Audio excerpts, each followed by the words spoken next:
Yeah, so we're going to talk about forgiving a murderess. Should we actually forgive Dr. Michelle Dow for what she has so unjustly done, which is, of course, killing children. I mean, these babies are perfectly healthy. There is no medical necessity, or there's absolutely no just reason, or they're just a perfectly healthy baby boy or baby girl. It's a viable pregnancy, and because of these, birth control pills, the later stage of development in the implantation stage, the baby will, literally, lose his life or her life, which is an just not right. I mean, this is wrong.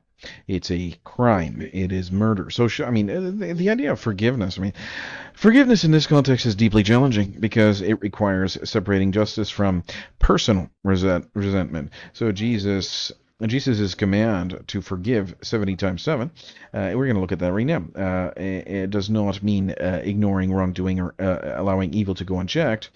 Forgiveness is not the same as absolution. It does not mean Dr. Dow is free from consequences or that her actions are morally acceptable. So we're going to see that right now.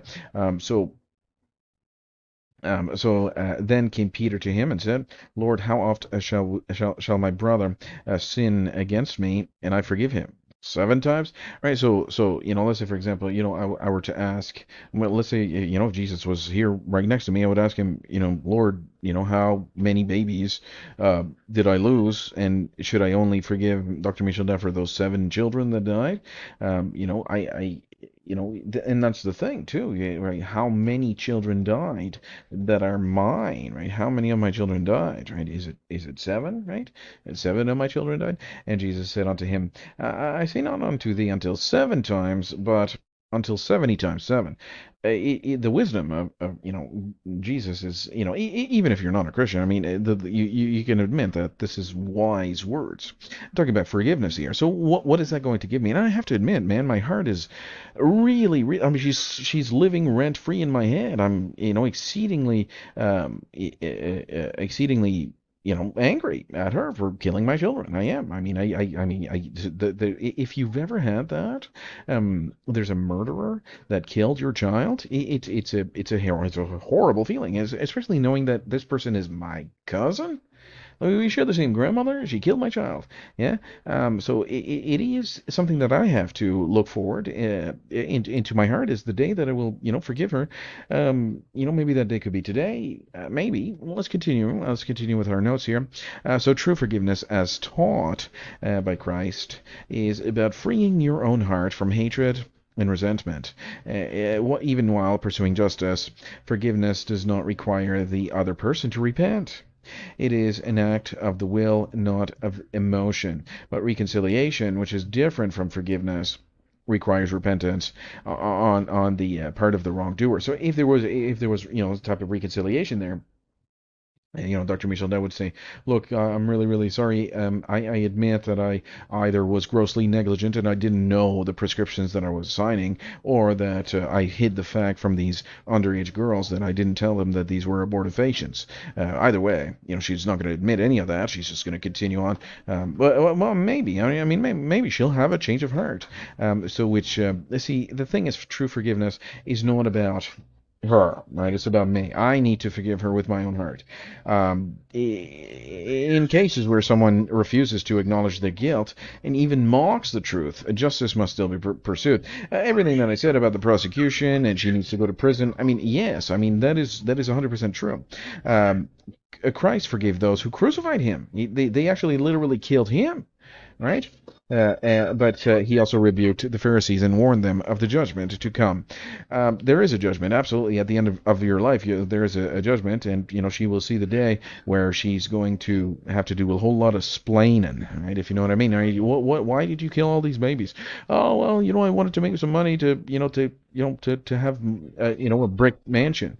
What kind of life, what kind of legacy are you leading here, and what kind of explanation are you going to give when the books are opened, right? So seeking justice is not contrary to forgiveness. It is part of standing for truth. Well, so, let's say, for example, Jesus were to come today and say, do you forgive your cousin here for killing your child? Yes, yes, Yes.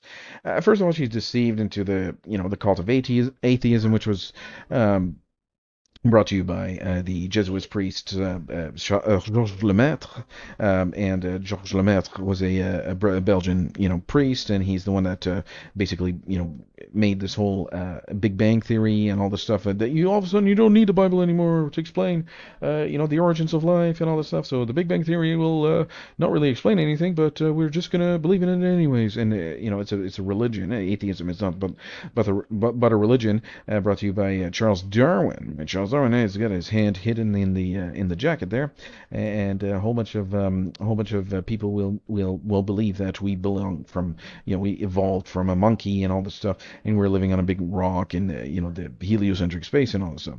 But certainly that's not the truth. The truth cannot be verified. And that theory cannot be verified that we are the descendants of monkeys and all this stuff. So I mean, not very relevant to today's story here, but Genesis chapter 1, it says in the beginning God created in the heaven and the earth. So that's neither here nor there. I'm not going to be your babysitter if you are, however old you are, and you still believe in the doctrine of atheism and the doctrine that you're just a fool. I mean that there's nothing more that can be done for you. But certainly about forgiveness. Let's go back to forgiveness here. We're at Matthew chapter 18. So Matthew chapter 18 and verse 21 here, we do know that Jesus said, well, how many times, right? Is it seven, right? Should we forgive him seven times? If let's say, for example, somebody does seven bad things to you, the eighth you will not forgive him. Um, and what is the answer? From Jesus, basically unlimited forgiveness. This reminds me of Gary Ridgway. Gary Ridgway was a serial killer, and everybody was there, condemning him. You're the worst person. I hate you so much. And then there's this gentleman here, which he said, I forgive you. You are forgiven. He said, and it just went right into the heart of Gary Ridgway, which it was less of a murderer than Dr. Michel Dow. I mean, the Dr. Michel Dow, you have to understand how many people she killed. I mean, this is not a joke. I mean, this is a serious mass murderer on an industrial scale that we've never, any kind of generation in the history of humanity has never seen this amount of dead children, and it's snuffing out the life before they were able even to feel the heartbeat, the warmth of the blood rushing through their veins. That is how evil she is. So if you're not aware, the birth control pills do not prevent a pregnancy. The birth control pills do not suppress ovulation. They just kill the baby. The baby is conceived. The baby is a fully viable pregnancy.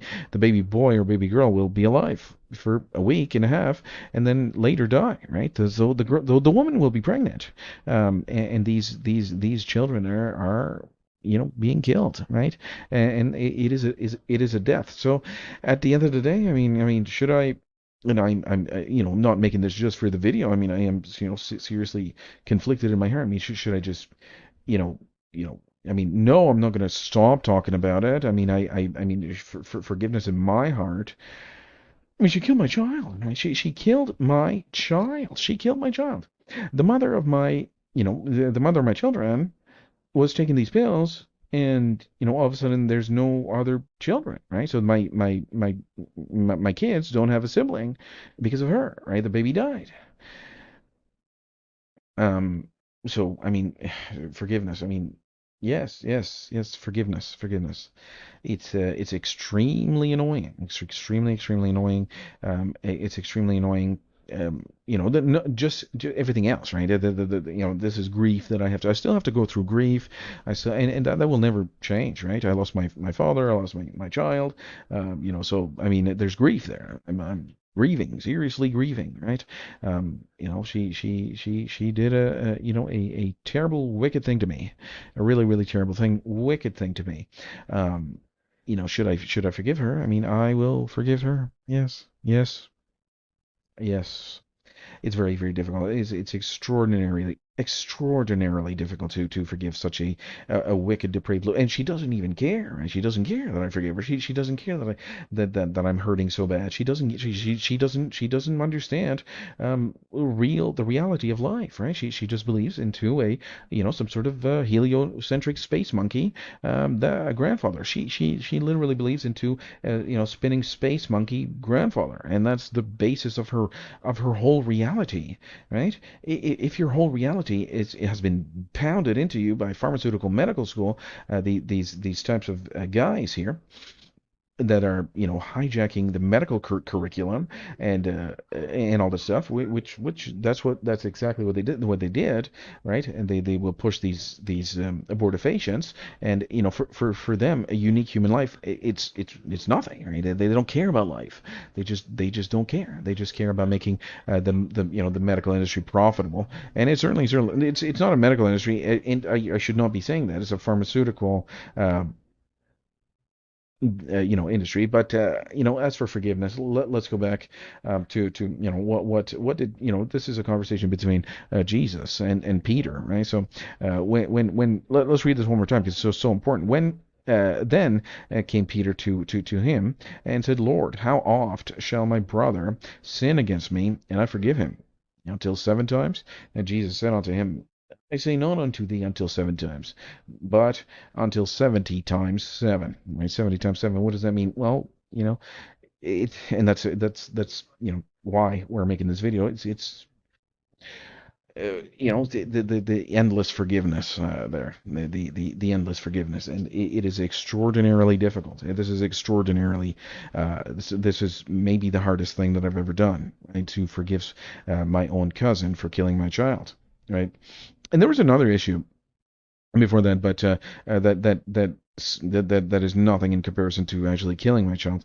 There were some, medications that caused some problems and all that stuff, and she did deny it and all that stuff. But I don't really care about that anymore. I just care about my child that died. So I will never forget my child that died, and I certainly will always, understand that she is culpable. There's guilt there, but if Jesus said, unlimited forgiveness, well, who am I to say, well, I'm gonna keep hating and being just man, it's hard. I mean, forgiveness is very, very, maybe the most difficult of all, especially when this bad of of an act, killing your own child, has been done. I mean, it's, but it's, forgiveness. Yeah, there's forgiveness, okay? And forgiveness, Dr. Michel Dell, if you're listening, wait, you don't listen to this. No, you don't care about this, right? But I don't even care that you don't care. I don't care that you don't listen. I don't care that you, do a summary blanket dismissal of the entire matter, right? Forgiveness is not about, reconciliation, right? There's never going to be any reconciliation. I don't believe when, forgiveness is different than that. So, yeah, sure. I will forgive Dr. Michel for killing my child in my heart. I mean, that doesn't mean that I'm necessarily going to, stop, talking about it and pursuing justice. But as for her, it's going to be a process. Forgiveness is certainly a process, but sure, forgiveness is. Very, very important. Not for her. I don't care about her. It's for me. I mean, forgiveness is important for me. And I think that I'm saying it, but I don't know if my heart is there yet. But certainly, it will be a work in progress. Forgiveness, I recognize the importance of it, but man, this is maybe I'm just saying it, just to make the video. But maybe, or maybe I actually do mean it. Maybe I actually do mean it. I don't know. I don't know yet. I have to certainly think on this matter. I mean, forgiveness is, especially when she killed my child, man. It's so hard. But yeah, she is. She's she's forgiven. I forgive Dr. Michel Dow for killing my child.